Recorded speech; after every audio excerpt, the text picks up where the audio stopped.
এই যে এটা মিচুরি বলে, এই মিচুরি রান্না করব, তোমাদের সাথে শেয়ার করব কিভাবে রান্না করি।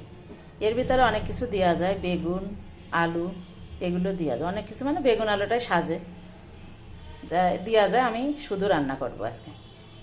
এই যে কড়াই গরম হয়ে গেছে, একটু তেল দিয়ে দিলাম পরিমাণ মতো। এই যে 5 ফোড়ন দিয়ে দিলাম। এটা একটু লাল লাল হলে মিচুরি দিয়ে দিব। এই যে লাল লাল হয়ে গেছে, এবার মিচুরি ঢেলে দিব। এই যে পরিমাণ মতো লবণ দিলাম, পরিমাণ মতো হলুদ, এই যে পরিমাণ মতো মিষ্টি দিয়ে দিলাম একটু।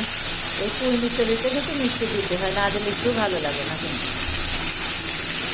এটা অনেকে যে পুঁই শাকের ফল বলে, বলে পুঁইয়ের ফল,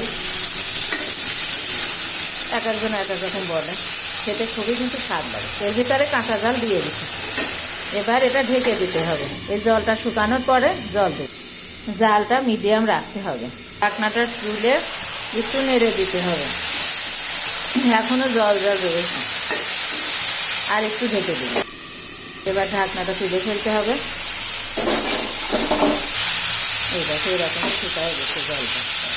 এবারটা আর অল্প একটু জল দিতে হবে।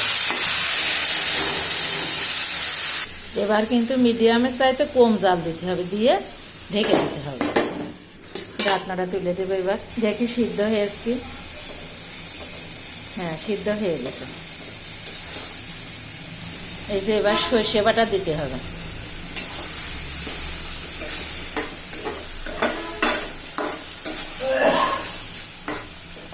এবার আর একটুখানি ঢেকে দিব, এবার হয়ে যাবে।